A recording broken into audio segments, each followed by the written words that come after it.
twese hamwe tumenye ko kwitaho ubuzima bw'umwana. Ihuriro ry'abakenyezi b'imboneza ku ncuro igira gatandatu kuva ku igenekerezo rya 20 gushika ku igenekerezo rya 21 Munyonyo umwaka w'ibihumbi 2025 harategekanijwe ihuriro ridasanzwe rizohuza abakenyezi b'imboneza bavuye mu mihingo itandukanye y'u Burundi ku mugabane wa Afrika eka mbere no kw'isi hose.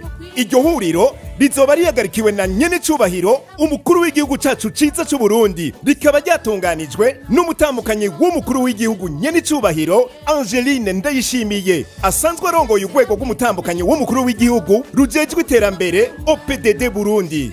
Ibikorwa by'iryo huriro bizokurikiranwa ikibiriraho ku mbuga za Ntare House, OPDD-Burundi no mu binyamakuru bitandukanye bikorera hano mu Burundi eka n'ivyo mu karere ka Afrika y'ubuseruko. Civugo cy'uyu mwaka naco kivuga kiti kwitaho ubuzima bw'urwaruka kugira ruzoshike mu bigero rushobora kwiteza imbere no guteza imbere igihugu. Ibikorwa by'iryo huriro bizomara iminsi 2 bikazobera ku kirimba c'umukuru w'igihugu ikiriri. Ivyo bikorwa bizoshimikira ku bijanye n'amagara meza, indero nziza, gufungura neza, kwitunganiriza imigambi n'ibindi. Twese hamwe dushire inguvu mu kwitaho ubuzima bw'urwaruka kugira dushike ku iterambere rirama. Shibibondo